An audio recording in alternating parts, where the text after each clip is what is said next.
Okay, for local content requirement, LCR, that means the government requires the what we call that, the producer to use the local products in assembling the products. I give example like Honda come to Melaka, Alor Gajah. They open the assembly plant in Alor Gajah, Melaka. Now the Malaysia government asks Honda to buy certain percent, a certain amount of what we call that component, car components from local suppliers. Let's say 10%. That means Honda needs to buy 10% of the component from local suppliers. They cannot take all from Japan and assemble here. Okay, this is LCR. And then because why? The purpose is to stimulate the local industries. It is LCR. And number six is administrative policies. So it's talking about administrative policies.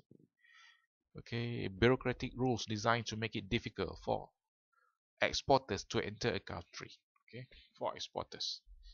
Okay, I give example like you refer back to the textbook and stories where the Dutch tulips cannot enter Japan. Why? Is it because of this restriction, the tax, or no, because of the administrative policies? I have a case where the, uh, what we call that this one firms from Dutch Netherlands. They try to export tulips, and the immigration check it one by one, open all the packaging, all the things. And you know, tulips they have a specific time and durations. If over the dates, over the period, what happened? The tulips will crash. I mean, it cannot nice anymore. It's not. You know, tulips. Okay, so because of the immigration, keep tulip for quite long and damage almost nearly quite many of the tulips. So because of that, because of these administrative policies, and that firm stopped exporting tulips to Japan. Okay, and this administrative policy is very subjective. We cannot point the rules because when they come to this, they come up with their own decision. Like the case when they have avian flu at one time. They have avian flu, and many countries try to take advantage on it. So let's say I give an example like Saudi Arabia. They have case when a firm, Malaysian firm, try to export chicken to Saudi Arabia. So they use this avian flu crisis, and they amend their administrative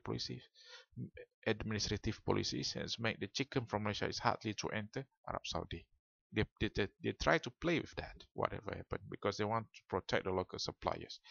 Okay, and then we proceed to the anti-dumping policies.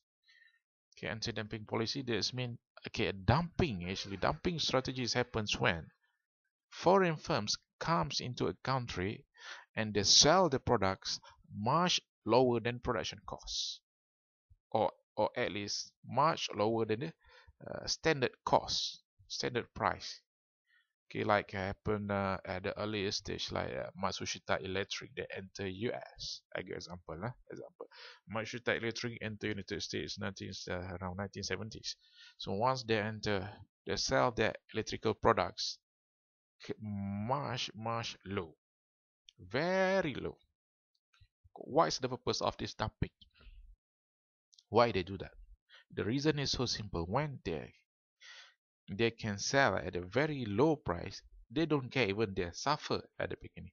It's okay for them because the purpose is to push out all of the competitors from the market. They try to push out. That's mean at the end of the day, they will kill almost all of the competitors. Then at the end of the day, just one company. That means they will the only a single seller in the market. At that time, they will double up the price, much expensive than what they is now. That's the strategy, dumping strategy. So be clear. First, they enter, they sell at very low price, so that their competitors cannot survive. And next, the competitors quit the market. When the competitors quit the market, next they will be the only one in the market. Next, the next strategy, they will increase the price, so it will cover back the loss that they suffered before. So it's dirty tactic actually, and been practiced, been used by very big firms. This is dumping, and then certain countries come out with anti-dumping policies because they realize if many firms close down because of one foreign firm interfere in the market, so it will distort the economic development for the country. They don't want to have such a one company dominate the whole market.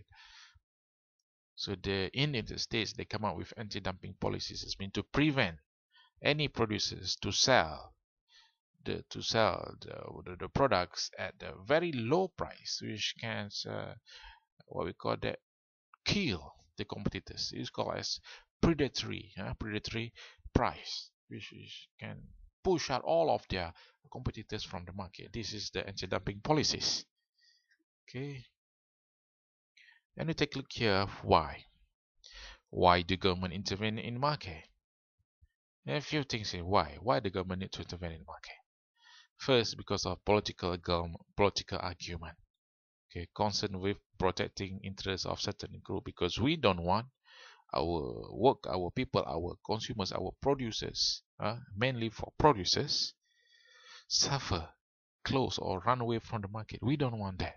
So we have to protect them, because we know the countries, the countries really got the different factors, endowment, and different skill. So if we try to compete in cars with Japan, until 100 years, I think we cannot compete with them. They're always far beyond ahead than us. Okay, so how to protect our cars?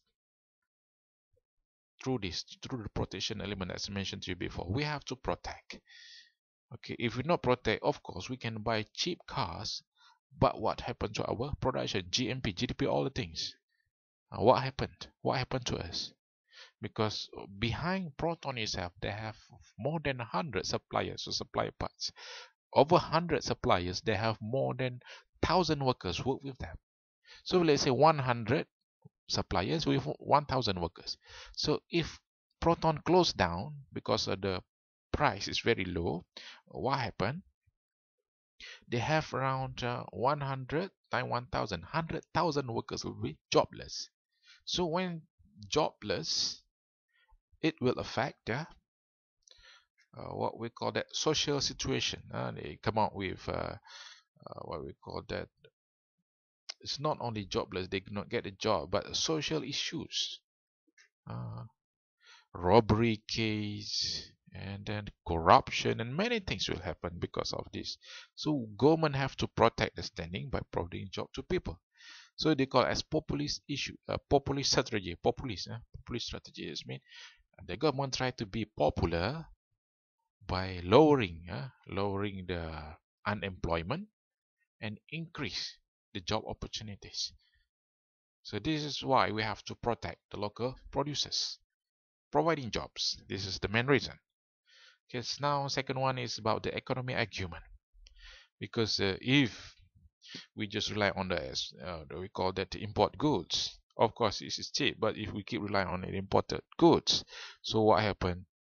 We're suffering the local production. What we're going to produce later on one day, because everything we bought from outside, and what we produce, if we're not producing, okay, how are we going to survive? If we buy rice, we buy a whole thing, we not plant by ourselves. At the end of the day, what are the things that they're going to trade? We buy everything. Okay, we cannot just simply buy. We need to have something in order to trade. This is economic argument. Okay, the next slide will be, okay, we wait for the next slide. The next clip. Wait, after this we continue the next clip.